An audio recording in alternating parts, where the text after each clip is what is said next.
the unsolved mystery of who stole a 5-ton wrecking ball. On the morning of July 17, 1973, workers from the Dowling Construction Company arrived at their demolition site in Indianapolis, Indiana, only to find themselves faced with a baffling and frustrating mystery. Overnight, their 5-ton wrecking ball had vanished without a trace.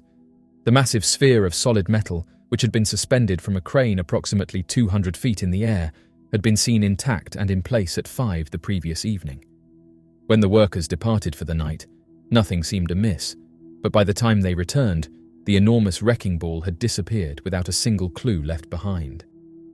The Associated Press reported on the bizarre incident the following day, July 18, 1973, and the case quickly gained attention due to the sheer impossibility of the theft. The wrecking ball was an incredibly heavy and unwieldy object, making its sudden disappearance almost inconceivable. Moving such a weighty object without heavy machinery, a significant amount of manpower, and a great deal of noise should have made the theft nearly impossible to pull off unnoticed. Despite this, no one reported seeing anything suspicious that night, and there were no signs of a break-in or forced removal. The head of Dowling Construction, Lauren Dowling, was left completely bewildered. Not only was the theft itself perplexing, but the biggest question on everyone's mind was why anyone would steal a wrecking ball in the first place. A 5-ton metal sphere was not an object that could be easily sold, transported, or repurposed. Unlike other stolen construction materials such as copper wiring, tools, or machinery, which could be resold for profit, a wrecking ball was highly specialized equipment with limited use outside of its intended purpose. Even if someone had stolen it for scrap metal, moving and melting down such an enormous object would have been an unrealistic and difficult endeavor. Adding to the mystery, no physical evidence was left behind. There were no drag marks, no disturbances in the ground, and no traces of any heavy equipment that could have been used to move the wrecking ball. Given the urban location of the construction site, it seemed highly improbable that such an operation could have been carried out without attracting attention. The absence of any clear leads or logical explanations only deepened the mystery. Authorities launched an investigation, but they quickly found themselves at a dead end. There were no witnesses, no reports of suspicious activity, and no clear motive for the theft. The lack of surveillance cameras at the time further complicated matters, leaving the case without any visual evidence to analyze. Despite their best efforts, neither the police nor the construction company could find a single clue as to where the massive wrecking ball had gone. In the days and weeks following the theft, speculation ran wild. Some people theorized that it had been taken by rival construction companies in an act of industrial sabotage, though no competitors were ever linked to the crime. Others suggested that it could have been stolen by a group of pranksters, though the logistics of such an elaborate stunt seemed nearly impossible. Some even believed it was taken by a collector with a strange fascination for odd and oversized objects, though once again, no evidence ever surfaced to support such a claim. As time passed, the case slowly faded into obscurity. The Dowling Construction Company never recovered their wrecking ball, nor did they ever receive ransom demands, sightings, or leads on potential suspects. The bizarre theft remained one of the most inexplicable crimes in Indianapolis history. Unlike traditional heists, which typically involve cash, jewelry, or valuable goods, this crime seemed to have no clear incentive or explanation. Even today, the mystery remains unsolved, leaving those who hear about it to wonder how such an absurd crime could have been pulled off so successfully. The mysterious 1665 celestial phenomenon. The 1665 celestial phenomenon over Stralsund remains one of the most intriguing and unexplained events in history, often considered by modern researchers to be one of the earliest recorded UFO sightings. This extraordinary event took place in Stralsund, Swedish Pomerania, now part of Germany, where multiple witnesses reported seeing mysterious flying ships in the sky. The detailed descriptions provided at the time bear a striking resemblance to modern UFO encounters, making this an important case in the study of unidentified aerial phenomena. On April 8, 1665, the residents of Stralsund witnessed something they could not explain. A group of fishermen working near the Baltic Sea were the first to see the strange flying ships in the sky. These objects were described as being dark grey or shimmering with a hue similar to the rising moon. Witnesses also noted that some of the objects appeared to have domes resembling hats, while others were saucer-shaped like a plate. As they hovered above St. Nicholas Church, many onlookers grew fearful, believing they were witnessing an otherworldly event. One of the most extraordinary aspects of the event was the report of a battle in the sky. Several ships of varying sizes appeared to engage in combat, firing at one another with unknown weaponry. According to witness accounts, these strange flying vessels clashed for an extended period, moving with precision and speed unmatched by any known human technology of the time. This intense aerial battle took place directly above the Baltic Sea, leading many observers to believe that it was an omen from God or a supernatural warning. The fear among the people of Stralsund was palpable, as they had no way of understanding what they had just seen. As the battle progressed, several of the mysterious ships fell from the sky and disappeared into the sea. Those that remained hovering over Stralsund eventually vanished as night fell, leaving the town in a state of awe and confusion. What made this event even more mysterious was that no wreckage was ever recovered, and there were no reports of any known naval battles occurring in the region at the time. The sheer number of witnesses, including fishermen, clergy, and townsfolk, provided credibility to the accounts, making it difficult to dismiss the incident as mere folklore. The historical records of this event have puzzled researchers for centuries. Given the era in which it took place, there was no known human technology capable of producing flying ships or engaging in aerial combat. The descriptions of disc-shaped, dome-covered crafts bear an uncanny resemblance to the modern concept of UFOs, leading some to suggest that this may have been an extraterrestrial event.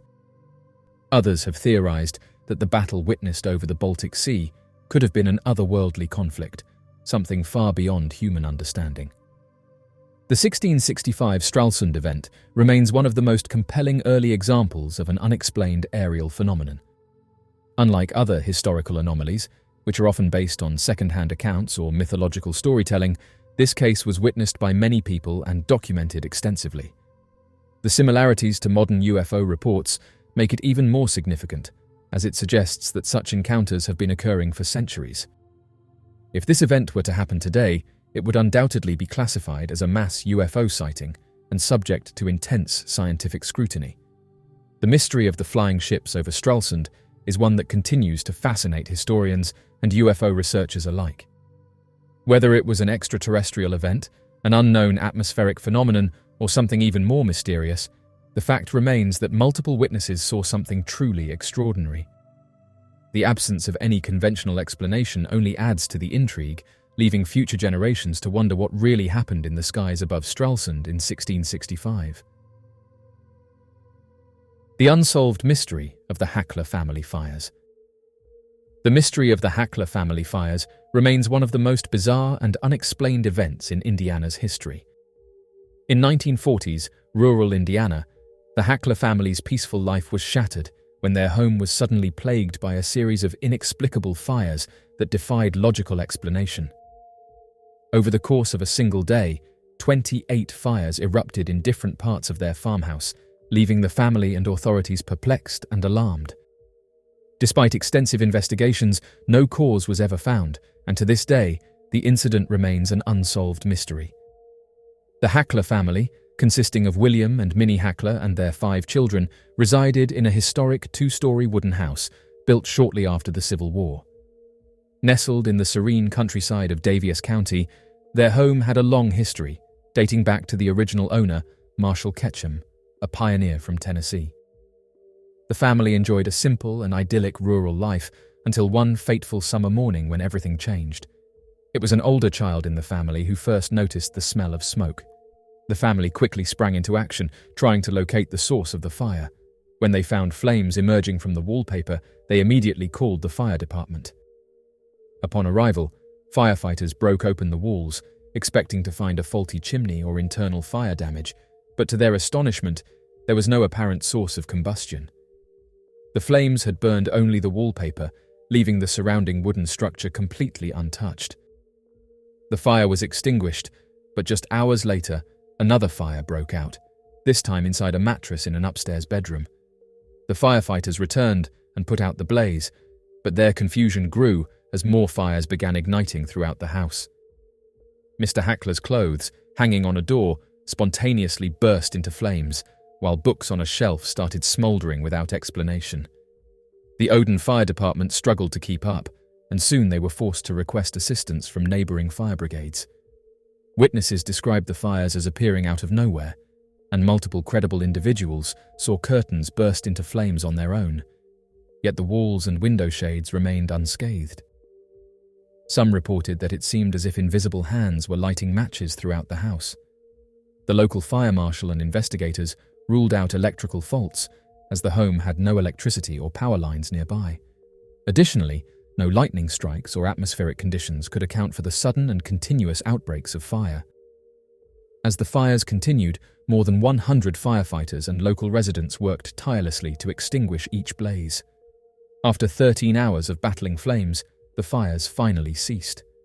By midnight, the exhausted Hackler family moved their beds outside, choosing to sleep under the open sky out of fear that the fires might reignite during the night. The following day, the fires did not return, leaving behind only questions and a shaken family. The Indiana State Fire Marshal, a seasoned investigator, called the Odin fires the most perplexing case of his career.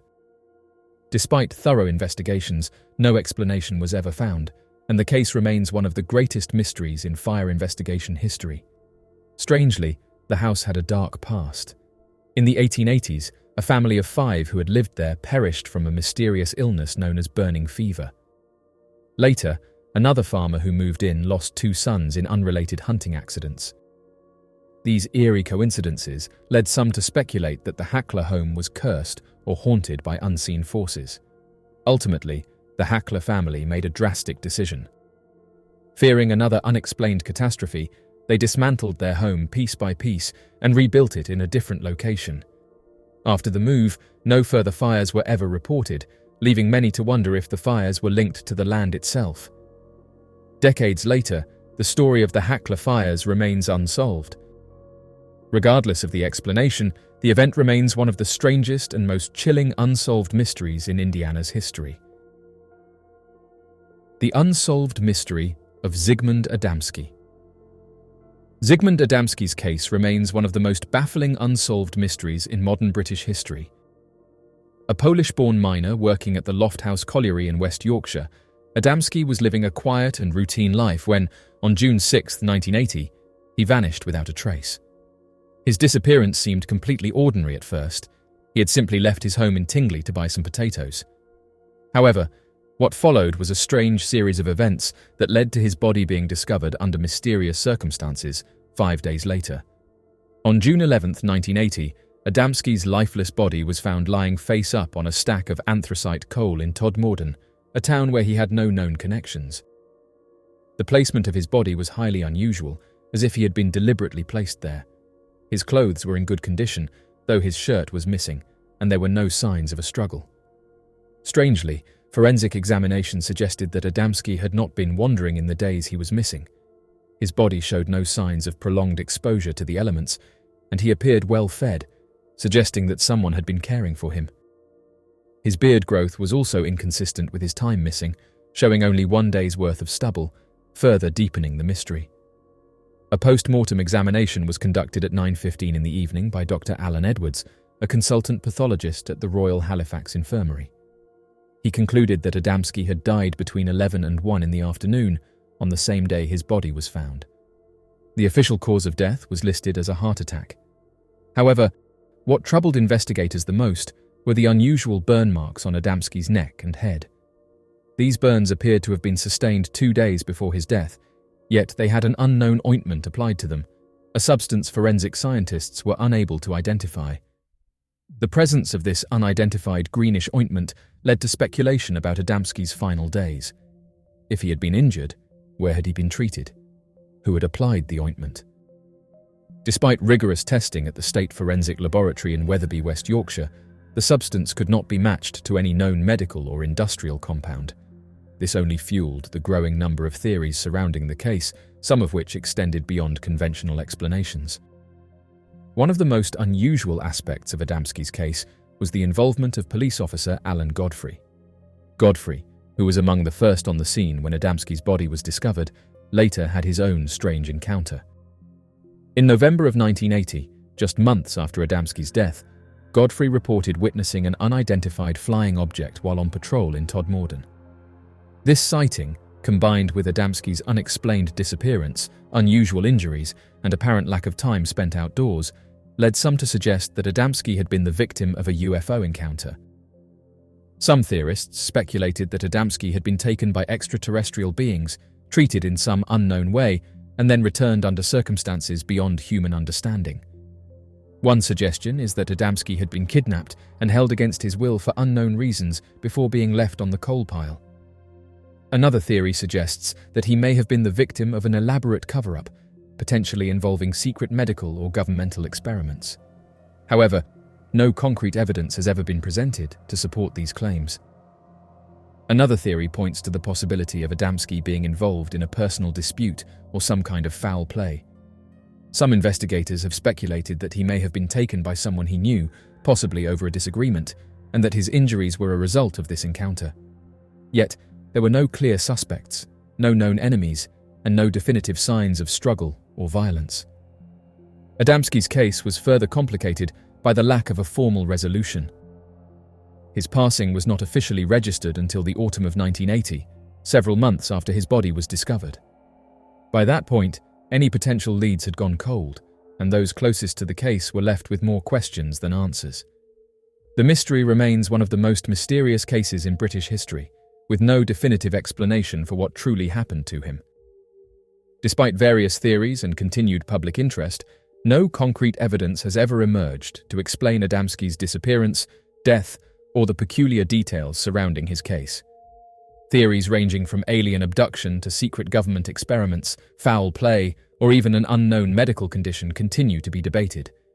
Yet, to this day, the case of Zygmunt Adamski remains unsolved, a haunting mystery that leaves more questions than answers. The mystery of the Kosovo student poisoning. The Kosovo student poisoning remains one of the most mysterious and unsettling events in modern history. On March 22, 1990, nearly 8,000 Kosovar school students suddenly fell ill after being exposed to an unknown toxic substance in their schools. The event, initially referred to as the mysterious disease, caused students to faint, suffer from violent convulsions, experience eye inflammation, and develop distinct facial flushing. The illness persisted throughout the rest of the year, affecting a total of 7,421 Albanian Kosovars. Despite decades of investigations, no definitive explanation has been provided for what truly happened. The lack of information surrounding the incident led to widespread fear and speculation. Doctors and researchers from various countries, including Albania and France, attempted to determine the cause of the poisoning, but they encountered numerous obstacles. One of the leading investigators, Dr. Bernard Benedetti, a physician working with Médecins du Monde, collected samples from the affected students and had them analysed in 2 separate laboratories in France. The findings suggested the presence of a toxic substance similar to the pesticide lindane, a chemical known for its neurological and physiological effects on humans. However, these results were never officially accepted, and the true source of the contamination remains a subject of debate. In the immediate aftermath, Albanian doctors pleaded with Serbian authorities to conduct an independent international investigation into the events. However, this request was denied, deepening suspicions that political motives may have played a role in the refusal to uncover the truth. Albanian students were even denied medical care, with Serbian officials accusing them of fabricating the symptoms for political gain. This dismissal of the victims' suffering only fueled further resentment and widened the ethnic tensions already present in the region. Rumours quickly circulated throughout Kosovo that critical blood analysis samples sent to Ljubljana had mysteriously gone missing. Some reports claimed that the samples were deliberately discarded, preventing further analysis. A team of Albanian doctors writing for The Lancet, a respected medical journal, admitted that the blood tests never arrived at their intended destination. This revelation raised serious concerns about whether the incident was being covered up and whether there was an attempt to conceal crucial evidence from the international community. If mass poisoning had indeed occurred in Kosovo, there should have been clear indications of how the poison was introduced. According to Halim Hysseini, a researcher investigating the case, there were suspicious incidents involving unauthorized individuals entering school buildings shortly before the outbreak. Some of these individuals were reportedly arrested, but no information was ever publicly released about their identities or intentions. There were also claims of a mysterious powder being found on the floors of some schools, leading to speculation that the poison was deliberately spread in a targeted attack. Dr. Benedetti, who had obtained a test tube containing the unknown powder from activists in Kosovo, found that the substance closely matched samples from a school in Podujevo where similar poisoning symptoms had been reported. This connection between separate schools raised further questions about whether the incident was a coordinated act rather than a coincidental outbreak of illness. One of the most puzzling aspects of the case is the sheer scale of the event. If the poisoning was intentional, it would have required a significant operation involving the distribution of toxic agents across multiple schools and the ability to evade detection by authorities. The fact that no concrete evidence has ever been presented to explain how the poison was introduced or who was responsible makes this case all the more mysterious. The political climate of the time must also be considered when analyzing this event. Kosovo in 1990 was experiencing high tensions between ethnic Albanians and Serbs, with Serbian authorities tightening their control over the region. Some researchers have suggested that the poisoning incident was part of a larger political strategy aimed at creating fear and instability. Others believe that an unknown environmental factor or an accidental contamination could have been responsible. However, the failure to conduct a transparent investigation has left more questions than answers. In the years since the poisoning, no official report has ever been able to fully explain the cause of the illness. Despite extensive research, no conclusive toxic agent has been identified, and no individuals have ever been held accountable. The event remains one of the largest unexplained mass poisonings in history. Many victims and their families continue to seek answers and justice, but the passage of time has made it increasingly difficult to uncover the truth. Without a proper investigation, the Kosovo student poisoning remains a chilling and unresolved mystery, one that serves as a reminder of how history can sometimes be shrouded in secrecy and uncertainty. Even today, the mystery persists, and those who remember the events of 1990 continue to question what truly happened. The silence surrounding the case, the lack of international scrutiny, and the numerous inconsistencies suggest that the answers may never be fully revealed.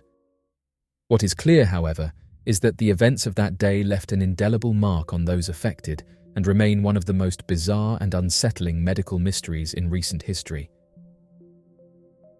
The mysterious case of Ricky McCormick. Ricky McCormick, aged 41, was found in a cornfield 20 miles outside of St. Louis, Missouri, on June 30, 1999. Except for the 2 pages of notes in his pockets, McCormick's passing may have gone unreported due to his living conditions and health issues. McCormick's notes, written in complex, impenetrable code, have long baffled professional and amateur codebreakers. Many people are certain that the notes discovered on McCormick's body contain the clue to his unexplained passing, despite his family's insistence that he could hardly spell, much less figure out a secret code. However, there is more to Ricky McCormick's case than first meets the eye. Those who knew Ricky McCormick claimed that he may have been dealing substances and that he had connections to a number of sketchy characters. Ricky McCormick appeared to have had health issues from an early age. According to news outlets, he acted abnormally, recounted unusual stories, and stood alone during playtime. According to Gloria McCormick, Ricky's favorite aunt, a psychiatrist said he had a brick wall in his mind.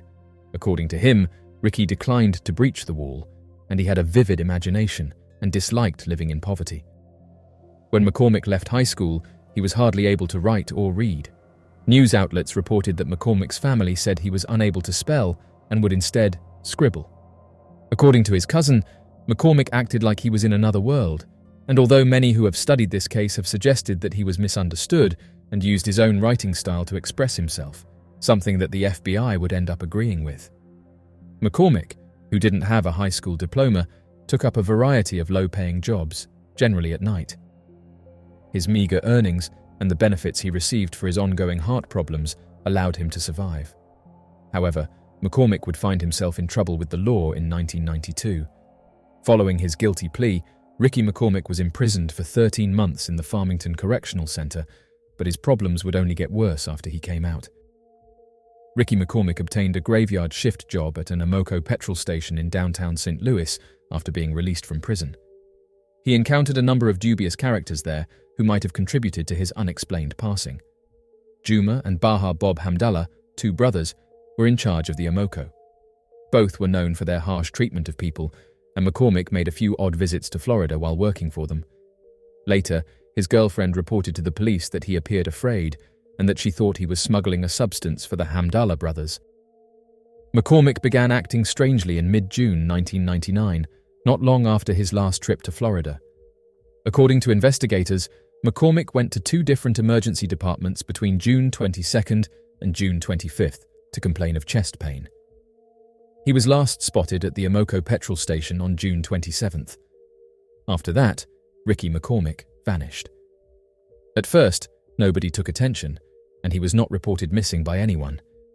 It wasn't until June 30th, 20 miles from McCormick's residence and workplace, that he was found in a field. Even though McCormick's cause of passing was not determined by a medical examiner, investigators believed that foul play had played a role in his demise. According to investigators, Captain David Tiefenbrunn, the St. Charles County Police Department's Bureau Commander of Criminal Investigations, described the situation as puzzling. If there were no leads, Ricky McCormick's passing might have gotten lost in the shadows. However, something odd was later discovered by the police in his pockets. Upon investigating Ricky McCormick's case, the police discovered 2 pages of handwritten notes that were encoded in some sort of language. The FBI's Cryptanalysis and Racketeering Records Unit received the notes, but even its skilled codebreakers were unable to decipher it. Dan Olson, the chief of Cryptanalysis and Racketeering Records Unit, said that they don't often have an unsolved cipher of this length and significance. The personas are not arbitrary. For example, there are numerous E's that can be utilized as spacers. There are numerous traits and patterns that point to the possibility of a solution. They don't know why it can't be solved, which is the difficulty. According to the FBI website, there are 4 processes involved in breaking a code: identifying the language, the system, the key, which is moving each letter to the right in the alphabet, and reconstructing the text. However, the FBI could only proceed to step 2 using McCormick's notes. Therefore, the FBI requested assistance from amateur codebreakers in March 2011 after making the public aware of McCormick's notes. Advice started to pour in, and various news outlets said that codebreakers claimed to have found references to hospitals, the name Seth, and prescription reminders in McCormick's notes. However, the McCormick family wasn't persuaded. They expressed skepticism regarding McCormick's ability to write in code, having learned about the codes alongside the general population. According to a family relative, McCormick didn't write in code. However, other family members recalled that McCormick had written in codes when he was younger. Ricky McCormick's code hasn't been cracked as of yet. It's uncertain if the code was written by him or by someone else. Mystery airships. Between November 1876 and May 1897, reports of mysterious large airships began to surface across the United States, with many researchers suggesting that these were early UFO sightings. The phenomenon was widely documented in newspapers of the time, with reports describing massive unknown craft flying through the skies, often witnessed by large groups of people. The accounts varied, but many agreed that these airships were unlike any known technology of the time. Given that no documented test flights of powered airships or airplanes existed during this period, the sightings have remained one of the most puzzling mysteries in aviation history. The first widely publicized sightings of these airships began in the 1870s, with sporadic reports coming from California and the Midwest. Witnesses described seeing large metallic craft hovering in the sky, emitting strange lights and occasionally producing mechanical noises. Some accounts even suggested that the airships were piloted by human-like figures, leading to wild speculation about their origins and purpose. Unlike conventional balloons or dirigibles of the era, these airships were reportedly capable of rapid acceleration, sharp turns, and sustained flight, feats that were impossible for human technology at the time. As sightings increased throughout the 1890s, newspapers began covering the phenomenon with genuine curiosity. Reports of enormous, cigar-shaped crafts traveling great distances at high speeds were documented in states such as Texas, Illinois, Iowa, and Kansas. The descriptions were remarkably consistent, with witnesses detailing brilliant lights, metallic hulls, and advanced maneuvering capabilities. Many articles openly speculated about the origins of these crafts, with some suggesting that secret inventors or foreign governments were responsible, while others believed the objects were of extraterrestrial origin. Skeptics have long argued that the mystery airships could have been misidentified objects, such as early experimental balloons or astronomical phenomena. However, no documented evidence supports the existence of dirigibles capable of long-range powered flight in the United States during this period. The first officially recorded manned, controlled, powered heavier-than-air flight did not take place until December 17, 1903, when the Wright brothers achieved their historic flight at Kitty Hawk. Given this historical timeline, it remains unclear what exactly people were witnessing in the skies during the late 19th century. One of the most famous sightings occurred in April 1897 in Aurora, Texas, where an airship was reportedly seen crashing near a farm. According to the local newspaper, the wreckage contained metallic debris and the badly burned body of a humanoid pilot. The being was described as small and not of this world, leading to widespread speculation that the Aurora crash was an early UFO incident. The wreckage was said to have been buried in a local graveyard, though no physical evidence remains today. Reports of mystery airships continued sporadically until May 1897, when the sightings abruptly stopped. The disappearance of the phenomenon has led some researchers to speculate that whatever force was behind the sightings had completed its observations and departed. Others suggest that the airships could have been an early example of experimental technology being tested in secrecy. But this theory raises the question, why would such technology remain hidden for decades after the sightings? If such advanced airships existed in the late 1800s, their capabilities would have revolutionized aviation, yet history records no such breakthroughs until the 20th century.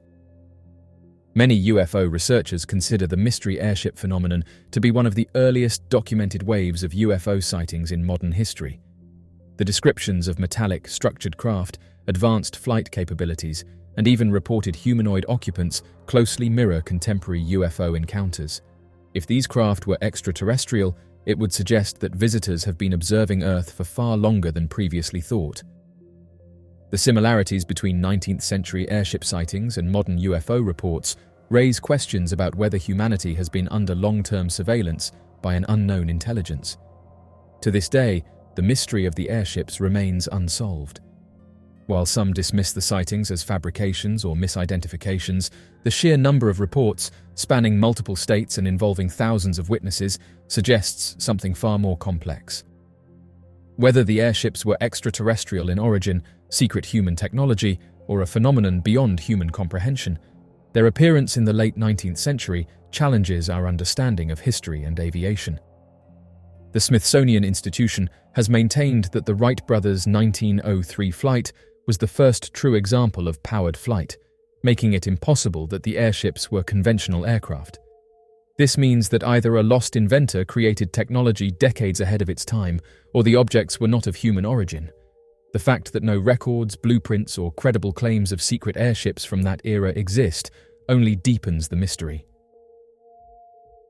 The mysterious disappearance of Tammy Lynn Lepard. Tammy Lynn Lepard was embarking on a burgeoning modeling and acting career in the early 1980s. With her blonde hair and hazel eyes, she embarked on her modeling career by participating in beauty pageants at the tender age of 4, winning an impressive total of 280 crowns. She began her film career in 1983. At the age of 18, she aspired to pursue her acting career in Hollywood in 1983. However, regrettably, her aspirations were never fulfilled. She departed from her mother's residence in Rockledge, Florida, on the morning of July 6, 1983, and thereafter disappeared without any further sightings. Shortly before she vanished, her mother gave testimony indicating that she had been exhibiting peculiar behavior and seemed to be experiencing inner turmoil. After 4 days of filming the movie Scarface, she exhibited such unpredictable behavior upon returning home that her mother decided to take her to the hospital for a psychiatric evaluation. Tammy Lynn Lepard was placed under the doctor's supervision for a duration of 3 days before being discharged, as there was no substantiated proof of misuse or any other discernible physical conditions. As reported by her mother, she had signs of paranoia and anxiety, demonstrating a refusal to consume food or beverages from unsealed containers, and maintaining a constant state of suspicion that someone intended to harm her. Significantly, on the morning she vanished, she had neglected to groom her hair prior to departing the residence, a behavior that her mother deemed highly uncharacteristic. She had accompanied an unknown male companion who was the final individual to witness her existence. According to his account, they engaged in a dispute and he left her alone at a parking lot near an Exxon gas station off State Road A1A in Cocoa Beach, Florida. Tammy Lynn Lepard's final known attire consisted of a blue denim skirt and a blue top adorned with floral appliques. She was also carrying a grey purse and wearing sandals. Several tales have reported that witnesses saw her without shoes shortly before she vanished, although these reports were never confirmed. There were other conjectures that she might have been in her first trimester of pregnancy at the time of her vanishing. Lepard's mother asserted that she harboured fear towards the male acquaintance who had given her a ride on that particular day, and she believed he should have been regarded as a potential suspect. Nevertheless, the police said that he was not a plausible suspect, and no formal accusations were ever brought against him. The police inquiry ultimately led them to a man named Christopher Wilder, who was accountable for the homicides and vanishings of numerous young ladies in the Florida region during the early to mid-1980s. He had a reputation for tricking his female victims into coming to his house by pretending to offer them modelling opportunities. This deception may have led Tammy Lynn Lepard, a well-known model, to go with him. The Lepard family initially initiated legal proceedings against Wilder, but ultimately decided to withdraw the allegations.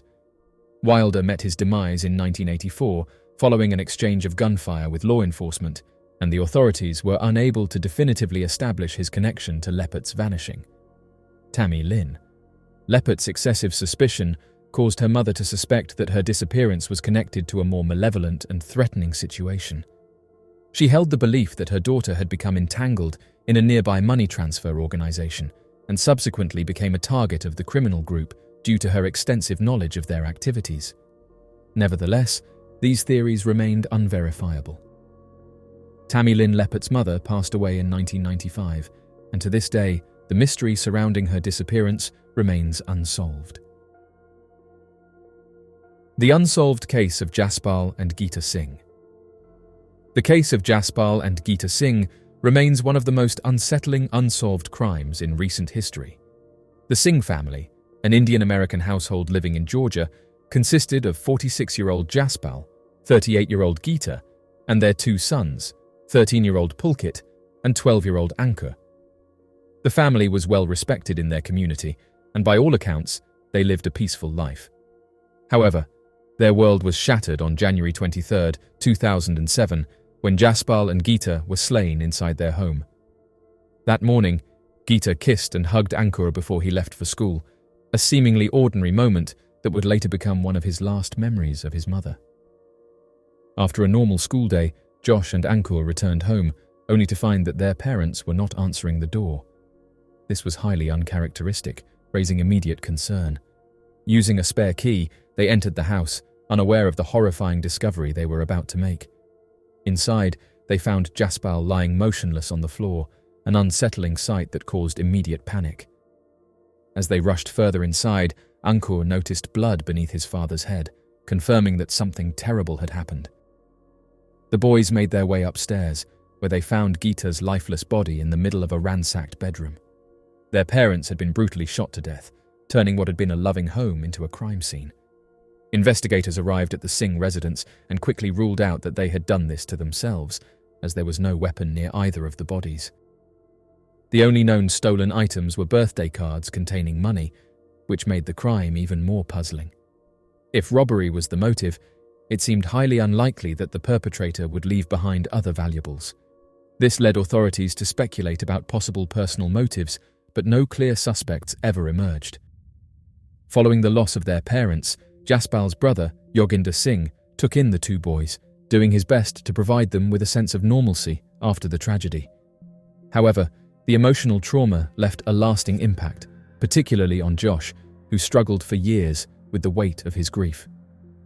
In 2014, he took his own life, a heartbreaking loss that added another layer of tragedy to the Singh family's already devastating story. Despite efforts by law enforcement, the case of Jaspal and Geeta Singh remains unsolved. The case, which left 2 young boys orphaned, continues to haunt those who knew the family. To this day, there are no known suspects, no arrests, and no clear answers as to who committed this crime or why.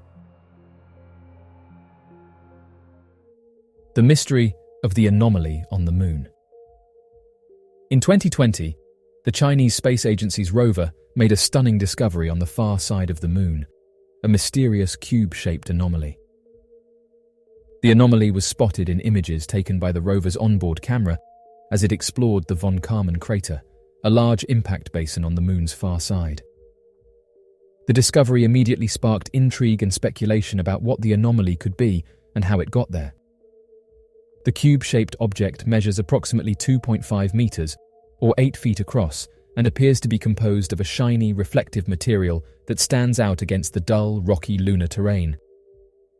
It is perfectly symmetrical, with sharp, well-defined edges, and appears to be resting on the surface of the Moon. Its reflective surface has led some to speculate that it could be made of metal, which would be a remarkable discovery, as metal is not known to occur naturally on the Moon. The discovery of the cube-shaped anomaly has sparked a flurry of theories and speculation about what it could be. Some have suggested that it could be a piece of space debris or a remnant from an ancient lunar civilization. Others have speculated that it could be a natural formation that has been eroded by millions of years of lunar weathering. One popular theory is that the anomaly could be a metallic meteorite that landed on the Moon's surface. Meteorites are known to contain a wide range of metals, including iron and nickel, which could explain the cube's reflective surface. However, this theory has been challenged by some experts who argue that the cube's symmetrical shape is too perfect to have been formed by natural processes. Another theory is that the cube-shaped anomaly is a remnant of an ancient lunar civilization that was capable of advanced metallurgy and engineering. This theory is supported by the fact that the cube appears to be perfectly symmetrical and has sharp, well-defined edges, which would be difficult to achieve without advanced technology. The Chinese Space Agency revealed that the object turned out to be a rock, going on to release further photographs of the object.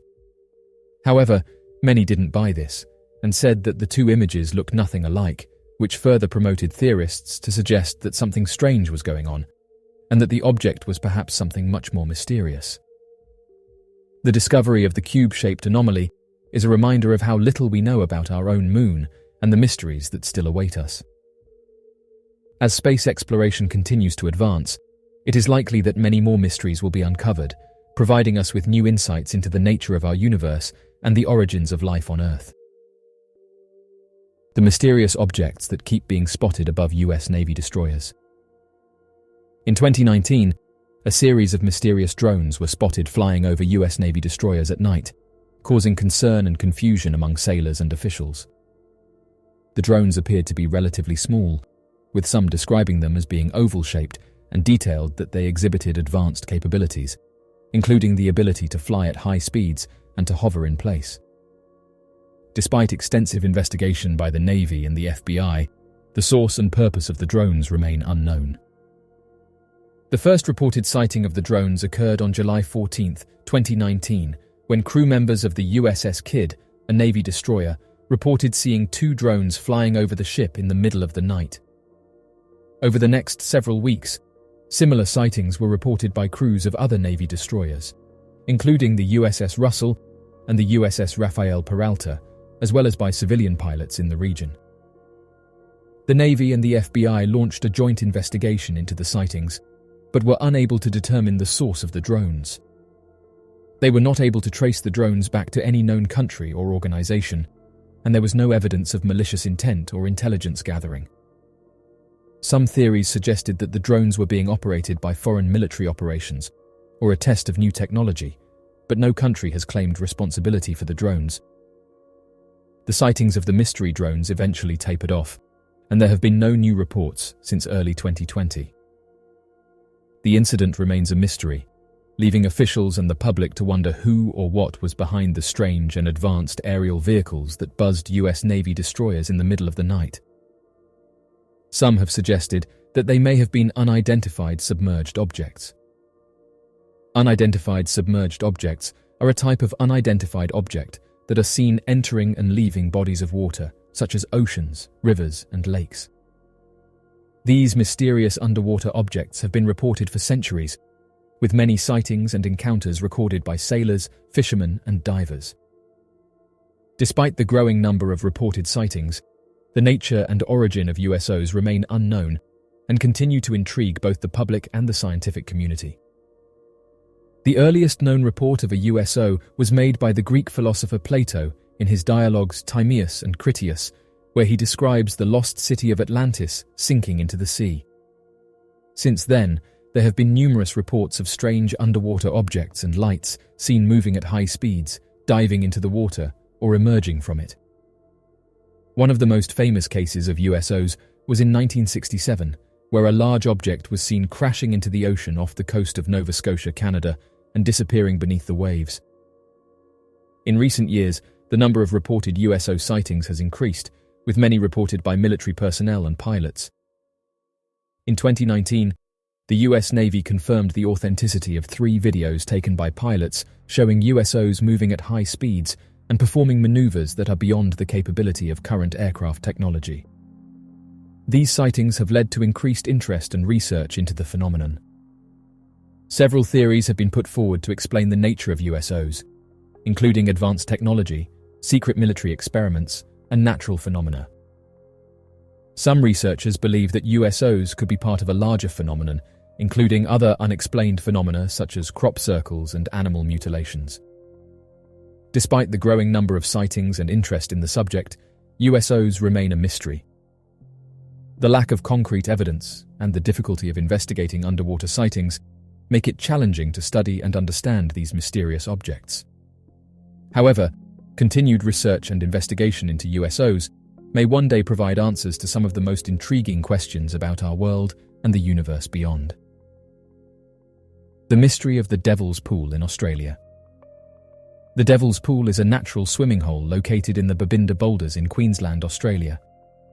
While the pool is surrounded by beautiful scenery, it is also known for its mysterious and sometimes dangerous reputation. The pool has been the site of numerous unexplained deaths and ghost sightings, leading many to believe that the Devil's Pool is haunted. The Devil's Pool is located in an area that is steeped in Aboriginal mythology. According to legend, the area was once home to a beautiful young woman named Ulana, who fell in love with a mortal man. Ulana's father, a powerful shaman, disapproved of the relationship and forbade Ulana from seeing her lover. The couple defied the shaman's orders and continued to meet in secret, but when Ulana's father discovered their relationship, he was consumed by rage and used his magic to separate the two lovers forever. According to the legend, Ulana was transformed into the waters of the Babinda Boulders, and her lover was swept away by the current and drowned. The pool where Ulana's lover drowned is said to be the Devil's Pool, and many believe that the spirits of the two lovers still haunt the area. Over the years, numerous visitors to the Devil's Pool have reported strange and unexplained phenomena. Some have claimed to see the ghostly figure of a young woman walking along the water's edge, while others have reported hearing strange noises and feeling a strong sense of unease. The most famous incident associated with the Devil's Pool occurred in the 1950s when a group of teenagers went swimming in the pool. One of the teenagers was swept away by the current. According to eyewitnesses, he was dragged under the water by an unseen force and disappeared without a trace. Many believe that his passing was caused by the vengeful spirits of Ulana and her lover. Despite the many dangers associated with the Devil's Pool, it remains a popular tourist destination. Visitors are advised to exercise caution and avoid swimming in the pool during periods of heavy rainfall or strong currents.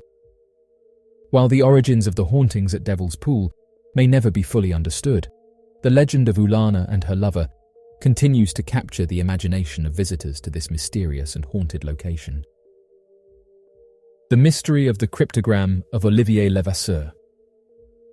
The cryptogram of Olivier Levasseur is a cryptic puzzle that has intrigued treasure hunters and codebreakers since the 18th century. Olivier Levasseur was a French pirate who roamed the seas in the late 17th and early 18th century. He was known as the Buzzard and was feared for his ruthless tactics. In 1730, Levasseur was captured and hanged in Réunion, an island in the Indian Ocean.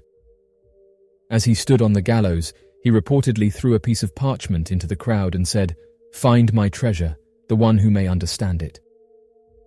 The parchment contained a cryptogram that was believed to hold the secret to the location of Levasseur's hidden treasure. The cryptogram consists of 22 lines of code, with each line containing a series of symbols, including letters, numbers, and pictograms. The symbols are arranged in a way that suggests there is a hidden message or pattern. Over the years, many treasure hunters and codebreakers have attempted to decipher the cryptogram, but to no avail. Some have claimed to have cracked the code, only to have their solutions debunked by others. Despite the cryptogram's mysterious nature, some believe that it contains clues that could lead to the discovery of Levasseur's treasure. According to legend, the treasure is said to be worth millions of dollars and includes gold, silver, and jewels. In recent years, interest in the cryptogram has surged, with some even organizing treasure hunts and competitions to try and crack the code. In conclusion, the cryptogram of Olivier Levasseur remains a mystery to this day. The Ghost Ship of Topsail Island. The Ghost Ship of Topsail Island is a mystery that has captivated the imaginations of many over the years. It is said to be a ship that appears out of nowhere, then disappears just as quickly. Many have claimed to see the ship, and some even claim to have heard the ghostly sounds of the crew. The story of the Ghost Ship of Topsail Island begins in the early 1800s, when ships were a common sight on the Atlantic Ocean. It is said that a pirate ship was cruising along the coast of North Carolina when it ran aground on Topsail Island. The crew tried to get the ship back out to sea, but they were unsuccessful. In the end, they abandoned the ship and disappeared into the night. Over the years, there have been many reports of a ghost ship sailing off the coast of Topsail Island. Some say that the ship is still stranded on the island, while others claim that it has been seen sailing out to sea. Many of those who have seen the ship describe it as an old wooden vessel with tattered sails and ghostly figures on deck. There are also reports of strange noises coming from the ship, such as the creaking of ropes and the sound of waves crashing against the hull. Some have even reported hearing the sounds of ghostly voices and music. Despite numerous attempts to investigate the sightings of the ghost ship of Topsail Island, no concrete evidence has been found. Some believe that the ship is nothing more than a legend, passed down through the generations. Others, however, remain convinced that there is something supernatural happening off the coast of Topsail Island. In recent years, there have been efforts to document the sightings of the ghost ship of Topsail Island and to uncover the truth behind the legend. Researchers have used high-tech equipment to scan the waters off the coast, but so far, nothing has been found. As of right now, the ghost ship of Topsail Island remains a mystery that continues to fascinate and intrigue people all over the world. While there are many theories as to what the ship is and where it came from, no one has been able to definitively prove its existence. Whether it is a legend or a real ghost ship, the mystery of the ghost ship of Topsail Island will likely continue to captivate people for generations to come. The mystery of Daniel Robinson. One of the most difficult to explain disappearances has had several private investigators wondering if the local police did enough during the investigation of a man named Daniel Robinson. Daniel Robinson, a young man of only 24 years, grew up in a large family of 4 children in Columbia, South Carolina. Throughout Daniel's entire life, he had been an avid outdoorsman, often going camping, spending time in the wilderness, and using his free time to play music while going on hikes throughout the nearby countryside. Back in 2019, Daniel Robinson, eager to get a job that allowed him to continue to explore the outdoors, finished his time at the College of Charleston and graduated with a bachelor's in archaeology. Although he hoped to have pursued his career in academia and work at archaeological sites from around the world, due to his hand injury, he was unable to find prolonged work in the field. Daniel's injury was caused by a strange birth defect, in which Daniel Robinson had been born with his right hand and forearm completely missing, resulting in a large stump slightly past his elbow. However, without letting this get the better of him, Daniel continued looking for an outdoors job and landed work for an engineering firm known as Matrix New World, which primarily handled performing inspections and management for the drilling and installing of new well water systems. By 2021, Daniel Robinson moved to Arizona and was on the second day of his new job when he seemed to have suddenly disappeared off the face of the planet. The last known person to have seen or interacted with Daniel Robinson was fellow pump technician by the name of Ken Elliott, who claimed to have worked with him on the 23rd of June, sometime around 9 in the morning, but noticed something really strange about Robinson's behavior. According to Ken Elliott, as they were working on the new well together, the workday was just beginning, and since Daniel Robinson was new, Elliott figured that he would make casual small talk with him as they continued their work. At first, Elliott talked about the heat and weather of Arizona and asked how Robinson was getting used to the change in climate compared to South Carolina. Robinson replied casually, but seemed to be generally disinterested in what Elliott was talking about, and appeared to have zoned out several times throughout the conversation, as if he was deep in thought. Elliott would give an interview to police about the encounter, describing Robinson as appearing to have been distracted. At this point, Elliott began to worry that there was something wrong with Robinson that would require him to call in his co-workers to make sure that safety regulations were maintained. However, before contacting anyone, Elliott continued to watch Robinson and said that he kept turning around and looking off into the desert. After less than an hour of working together, Elliott explained that Robinson suddenly walked to his vehicle without saying anything to anyone, sat in his car for a while, and then left the job site without a second's thought, all while still staring off into the desert and acting strangely. Elliott would say that he just turned around and walked back over to his Jeep and that he just assumed he was going to get something out of his vehicle, but said that Robinson opened the door, got in, sat down, put on his seatbelt, then he looked at him and just waved and then took off. Assuming that Robinson left because he was feeling unwell, Elliott paid no further attention to the interaction and waited a few hours before he called his co-workers to tell them about Robinson leaving early, believing that Robinson would have already called ahead of time to let them know he was taking a sick day. Oddly enough, when Elliott called in, no one else had heard from Robinson that day and began to worry that something was wrong. A few hours later, the local police station, the Buckeye Police Department, were notified of Robinson's disappearance by the workplace. At the end of the workday, Elliott decided to follow Robinson's track while in his vehicle and discovered that they seemed to continue down to a rain-soaked dirt road that ended in a T-junction. However, rather than taking a left at the junction, taking Robinson back into Phoenix, Arizona, the tracks appeared to have gone off to the right of the junction, which would have taken Robinson's Jeep out further into the desert. The following day, on the 24th of June, police were sent to Robinson's residence to check up on him, but received no answer at the door. Despite believing that Robinson had possibly disappeared and was in trouble, the police did not believe that they had a valid enough reason to enter the home and decided to wait until the 7th of July before they would get a warrant to enter the home for investigation, nearly 2 weeks after his reported disappearance. Once police entered his home, it became apparent that Robinson had not been inside of his home for some time and that he and his vehicle were nowhere to be found for almost the 2 weeks since his disappearance. Immediately after discovering this, the Buckeye Police Station ordered a search and brought together UTVs, cadaver dogs, searchers walking on foot, and the Civil Air Patrol with the help from Phoenix Firebird helicopters.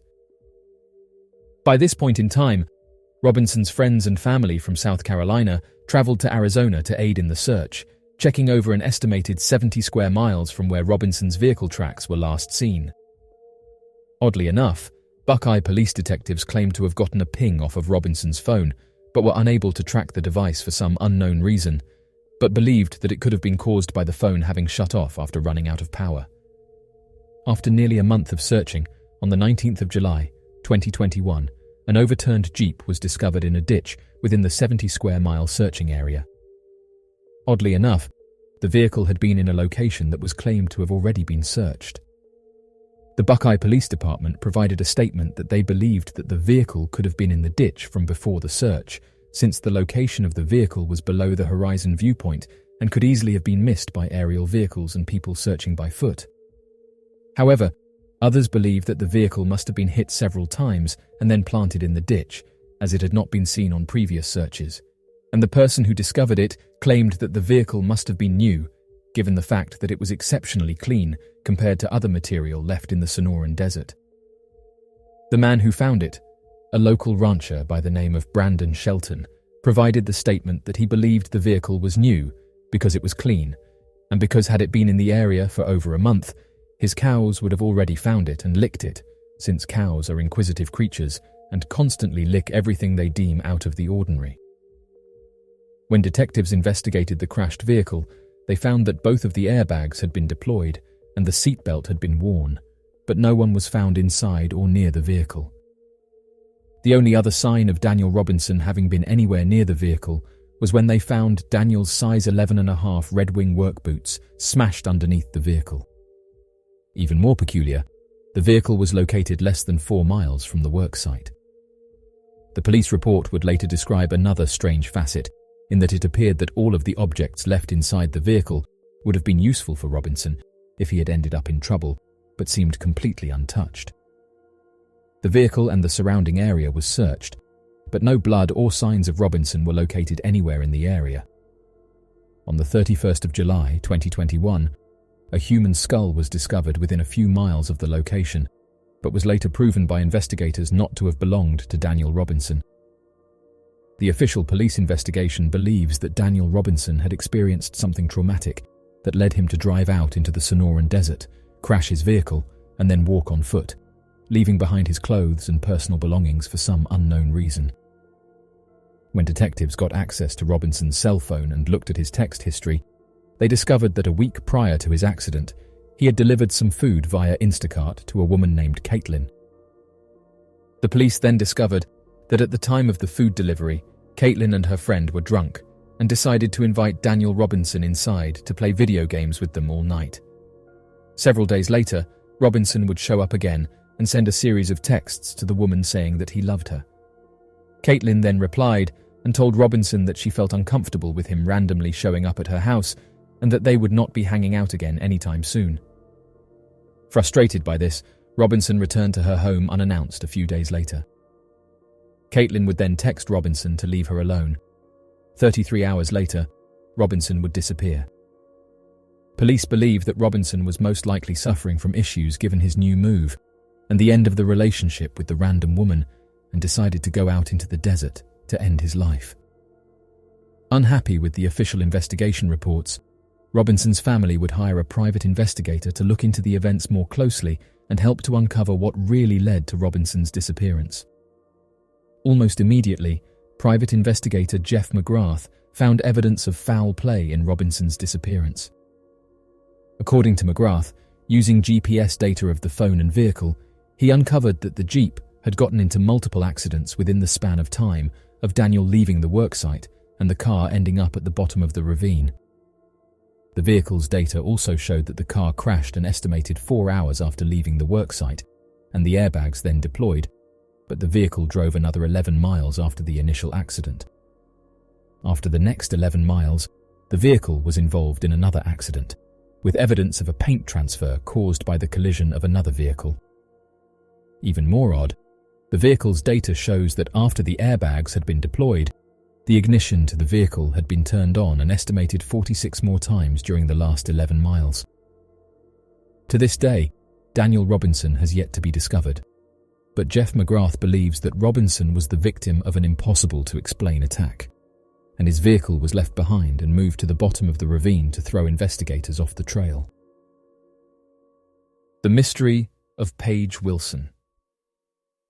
On the 20th of August, back in 2010, Paige Wilson, who was 8, would suddenly be reported missing while she had been camping with her grandparents and extended family out at the Washington-Colville National Forest. Although she would be recovered at a later date, her statements surrounding her disappearance would only increase in their bizarre nature and leave many of the investigators scratching their heads in an attempt to offer an explanation.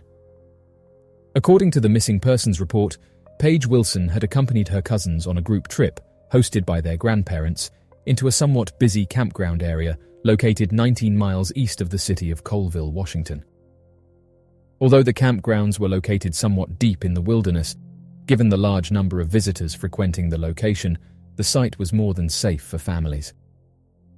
At around noon, Paige and her cousins would travel throughout the campgrounds, chasing each other and having fun, while their grandparents decided to spend their time barbecuing in the cooking area of the campground, alongside a group of other adults. After roughly 3 hours, the grandparents started to round up the family to enjoy a late lunch, only to notice that Paige Wilson was nowhere to be found. After spending about an hour searching for Paige Wilson throughout the campsite, as well as getting help from other campers staying in the nearby area, the grandparents and cousins were unable to locate where Paige had wandered off to. At around 4 in the afternoon, the local law enforcement would be contacted and an official search for Paige Wilson would be started within the hour. According to the official National Park report, National Forest officials were immediately notified and were given support from search and rescue volunteers from the nearby Fairchild United States Air Force Base to serve as air support in the search efforts for Paige Wilson. Within 2 hours, the Spokane County Sheriff's Office, 4 other adjoining counties and a team of volunteers joined in on the search and were on the ground and in the area by around 6 in the evening, forming a grid-like pattern in a radius surrounding the outskirts of the campgrounds. After several more hours of unsuccessful searching, a team of bloodhounds were brought in from several different jurisdictions and were led to the site of the disappearance and where Paige Wilson had last been seen. Even after being given several sources of the girl's scent, the dogs were unable to locate any trace of the missing girl leaving the campgrounds area. After another 6 hours of searching, the bloodhounds were then brought out into random areas surrounding the campground, but were still unable to find any evidence of the missing girl or her scent. Initially, investigators were confused as to why the bloodhounds were unable to pick up Paige Wilson's scent, but dismissed the peculiar behavior as being caused by the many different conflicting smells of the campgrounds. However, the bloodhound teams claimed that conflicting smells should not have disturbed the dogs as much as they were experiencing, and believed that the animals must have been stressed or confused in some way, leading to their bizarre behavior. The search for Paige Wilson would continue without stop until late into the night, though search efforts were soon made complicated by a sudden turn in the weather. According to official weather services, by 10 in the evening, temperatures would plunge to below freezing and plummet further as the night dragged on. Investigators started to worry that Paige Wilson would be unable to stay warm, given the limited clothing she had been wearing at the time of her disappearance. After the first 36 hours following Paige Wilson's disappearance, search and rescue volunteers switched their focus from calling to the girl, hoping for her to respond within earshot, to now looking for any sign of her on the floor of the wilderness. Fearing that the plummeting temperatures may have been too much for Paige Wilson, investigators maintained a grid-like search pattern, with many of the search and rescue volunteers walking hand in hand to be certain that they would not miss finding her. It would not be another 48 hours since her disappearance that Paige Wilson would finally be recovered after a series of bizarre circumstances. According to the search and rescue investigators, 2 days following Paige Wilson's disappearance, on the morning of Sunday, August 22nd, at around 8 in the morning, Paige Wilson was found while walking alongside a gravel road more than 4 miles away from where she had last been seen. She would be discovered by a search and rescue volunteer who had been passing through the region and noticed Paige Wilson walking in the direction away from the campgrounds, seemingly in a confused and disoriented state. According to the investigators, Paige had been covered in mild scratches and bruises that covered her arms, but otherwise appeared to have been in perfect condition despite having spent more than 20 hours in below freezing temperatures wearing only light clothing. Fearing that Paige Wilson could have been taken by someone, given the bizarre circumstances of her disappearance, search and rescue investigators would interview her, asking her exactly what caused her disappearance. Her story, which would later be featured on the website of the local news media television station on the 12th of September, would claim that Paige had suddenly found herself standing in the middle of the wilderness with no possible explanation. Paige would explain that she had been walking through the campsite when she suddenly awoke in a confused state and realized she was lost in the middle of the forest. Though some have theorized that Paige Wilson could have suffered from a possible seizure, detectives worried that Paige could have been taken by someone and could be covering up details surrounding her disappearance out of fear. Hoping to gather more information, Paige's parents would question her about what happened, but found that she became increasingly disturbed when trying to remember the cause of her disappearance. By the 24th of August, investigations surrounding Paige's disappearance and recovery were all but finished, with the parents providing a statement to a local television station claiming that Paige has stayed silent on her ordeal and refuses to talk about her experience anymore to anybody. This hiker posted an interesting photograph to social media, showing what appears to be a strange smoke ring. Oddly enough, they said that it appeared out of nowhere, and detailed that the area they were hiking in had no signs of anything burning. At first they thought that it was just smoke, but said that it didn't change shape and appeared to be following him. Interestingly enough, this isn't the first time that one of these has been recorded, and there's some who think that they aren't just smoke, but suggest that they are something unknown. The hiker managed to take some close-up photographs of the object, with this one being one of the clearest, but as of right now, they aren't sure what this thing is, saying that they haven't seen one since. Oddly enough, others have said that the same thing has happened to them, and that they seem to appear out of nowhere. Smoke rings, also known as toroidal or donut-shaped objects, are a rare but intriguing phenomenon that have been witnessed by many people over the years. These objects appear as perfect, smoke-like rings that seem to float effortlessly in the sky. They have been reported all over the world, from the United States and Canada to Europe and Australia. One of the most famous sightings of a smoke ring object occurred in 1957 in Fargo, North Dakota. 2 police officers were on patrol when they saw a large, smoke-like ring in the sky. They described it as being about 100 feet in diameter and perfectly formed. It floated silently across the sky and disappeared after a few minutes.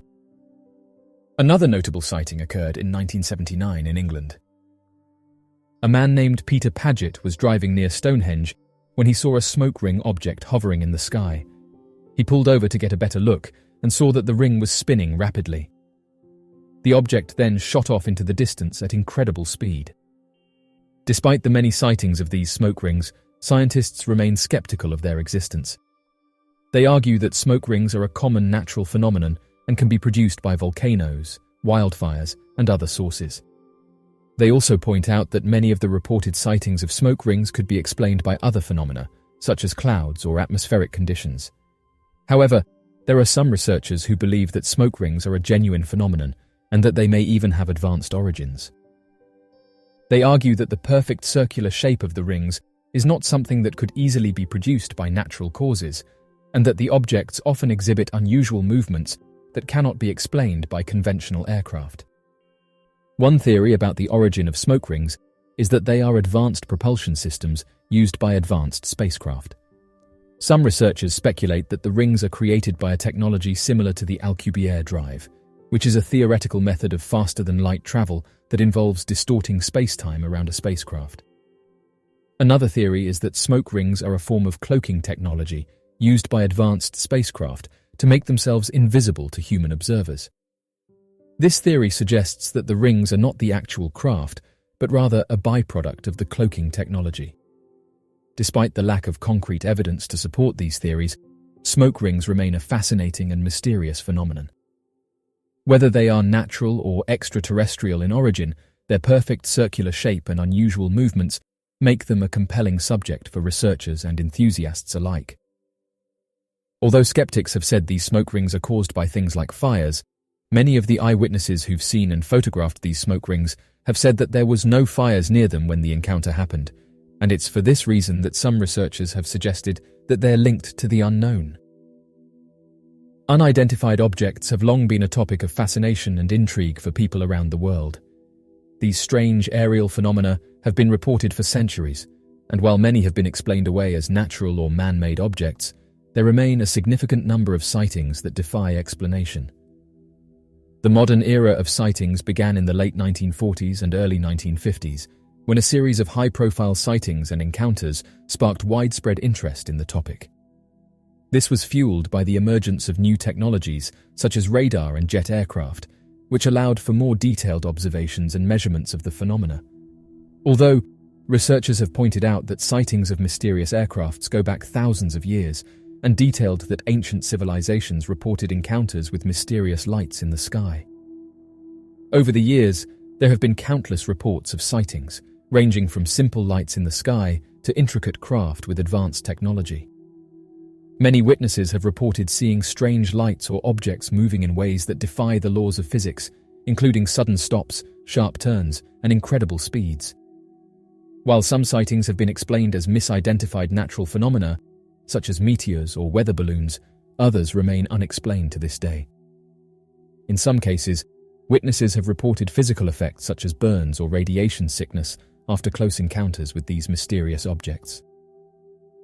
Despite the wealth of evidence and eyewitness testimony, mainstream science and government agencies have generally been dismissive of these sightings, often attributing them to hoaxes or misidentification of known objects. However, there have been notable exceptions, such as the US military's investigation into sightings.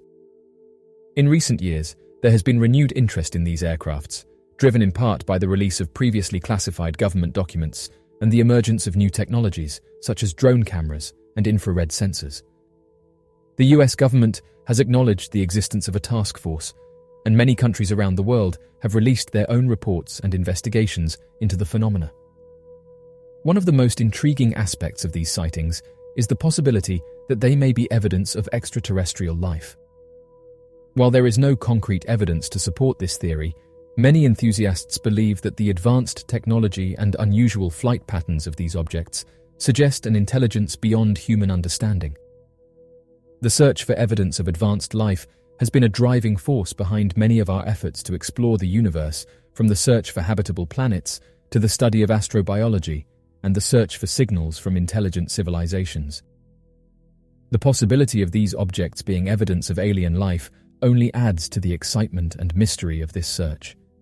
As of right now, these objects remain one of the most fascinating and enduring mysteries of our time. While many sightings can be explained as natural or man-made phenomena, there remain a significant number that defy explanation. The legend of Bigfoot, also known as Sasquatch, has been around for centuries. Tales of a large, hairy, bipedal creature roaming the wilderness have fascinated and terrified people for generations. While many sightings of Bigfoot have been reported throughout North America, some of the most intriguing accounts come from Yellowstone National Park. In 2015, a hiker claimed to have spotted Bigfoot while hiking in Yellowstone. The witness described a large, ape-like creature with shaggy hair and an estimated height of over 7 feet. The sighting occurred near the park's Old Faithful Geyser, a popular tourist attraction. The rangers attempted to track the creature, but lost it in the dense forest. Despite their extensive search, they were never able to find any evidence of the creature. While some may dismiss these sightings as tall tales or hoaxes, many people believe in the existence of the creature. The individual reported feeling both exhilarated and frightened by the experience. While this sighting may seem far-fetched to some, it is not the first time that the creature has been reported in Yellowstone. In fact, there have been several reports of Sasquatch sightings in the park over the years. Many of these sightings have been dismissed as hoaxes or misidentifications of other animals, but some remain unexplained. One of the most famous Bigfoot sightings in Yellowstone occurred in the 1970s. 2 park rangers were on patrol when they spotted a large, hairy creature walking through the woods. They described the creature as being over 7 feet tall, with long arms and a powerful build. Some researchers have dedicated their lives to studying and investigating reports of the creature, and point to the fact that many different cultures around the world have legends of a large, hairy creature similar to Bigfoot, and argue that there must be some truth to the stories. In addition to eyewitness accounts, there is some physical evidence that suggests the creature is in fact genuine. Footprints attributed to the creature have been found in many locations throughout North America, including Yellowstone. These footprints are often much larger than those of any known animal, and appear to show a distinct pattern of 5 toes and a mid-tarsal break, a feature not found in other primates. Despite the intriguing evidence and numerous sightings, there is still no concrete proof of the creature's existence. Many skeptics argue that the creature is simply a myth, and that the reported sightings are either hoaxes or misidentifications of other animals. Others argue that Bigfoot is a real flesh-and-blood creature, but that it has managed to evade capture and scientific study due to its elusive nature. While the truth about the creature may never be known, the legend of this mysterious creature continues to captivate and intrigue people around the world.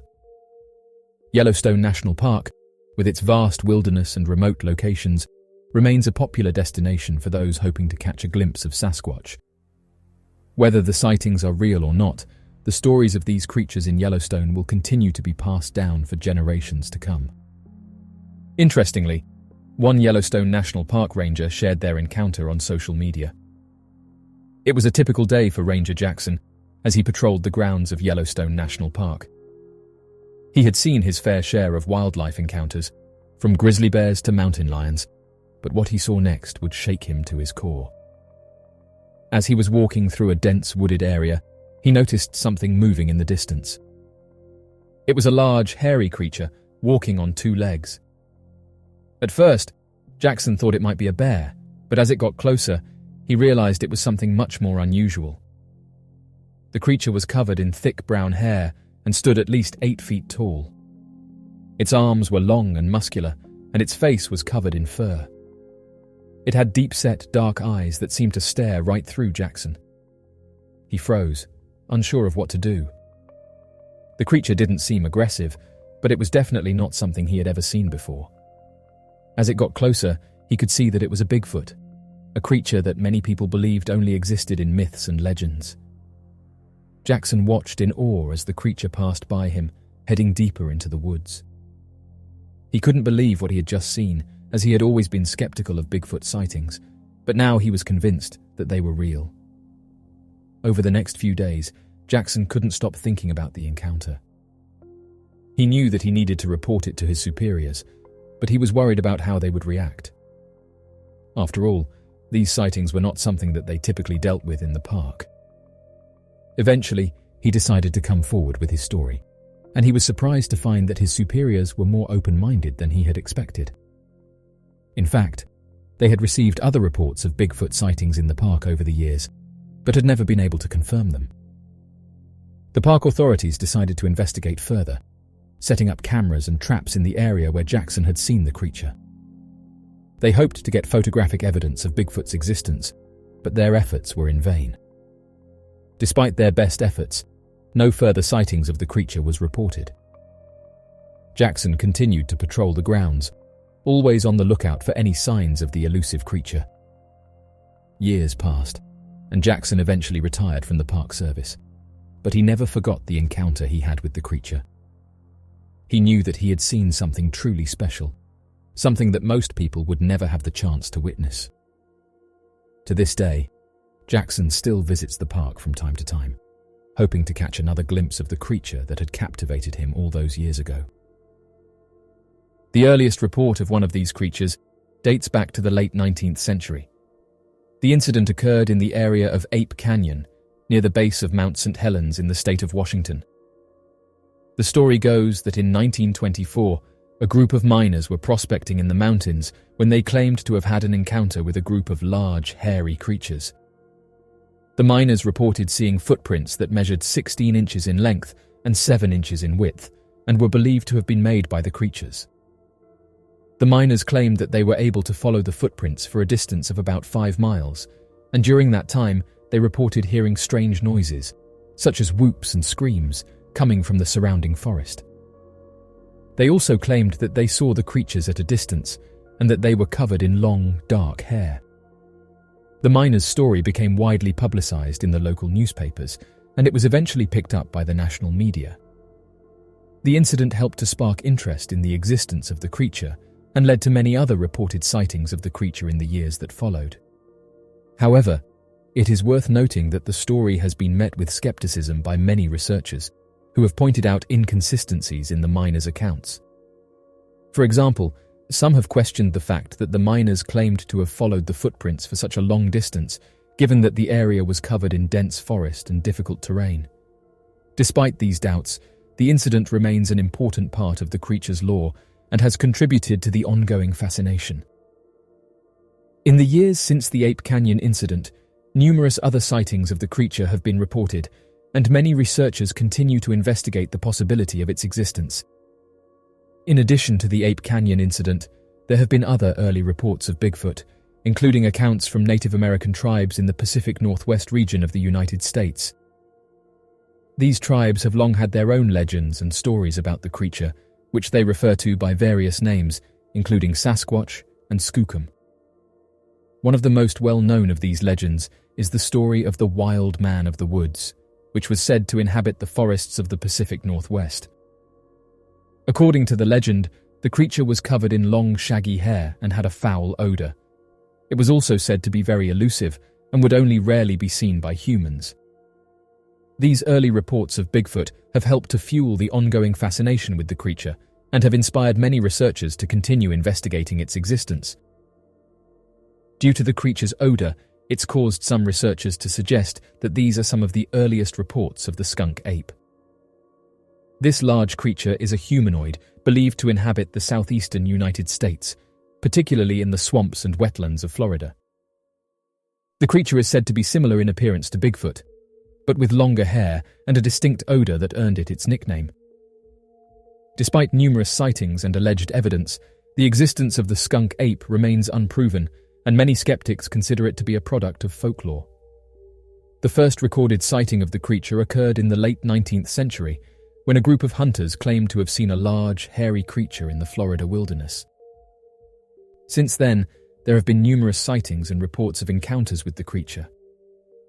Many witnesses describe it as being between 6 and 8 feet tall, with a muscular build and a distinctively foul odor, which some speculate may be a defense mechanism against predators. In addition to eyewitness accounts, there have been several alleged pieces of physical evidence associated with the skunk ape. Footprints claimed to belong to the creature have been found throughout the southeastern United States, with some measuring up to 17 inches in length. In 2000, a grainy video emerged that purported to show the creature in the Florida Everglades. However, the video has been criticized for being unclear and inconclusive. Despite the lack of concrete evidence, the legend of the skunk ape continues to persist in Florida and throughout the southeastern United States. Some people have even gone so far as to dedicate their lives to researching the creature and gathering evidence of its existence. However, skeptics argue that the skunk ape is simply a product of folklore, and they point out that many supposed sightings of the creature are from unreliable witnesses or have alternative explanations, such as misidentified animals or hoaxes perpetrated by individuals seeking attention or profit. In addition, they note that despite decades of alleged sightings and evidence, no conclusive proof of the creature's existence has ever been found. As of right now, despite numerous sightings and alleged evidence, its existence remains unproven, and many skeptics remain unconvinced. These creatures have been a topic of interest and speculation for decades. Reports of sightings of the creature have been recorded all over the world, but it seems that Bigfoot encounters in national parks are more common than in any other location. The vast and remote wilderness areas of national parks, with their rugged terrain and dense forests, provide a perfect habitat for the elusive creature.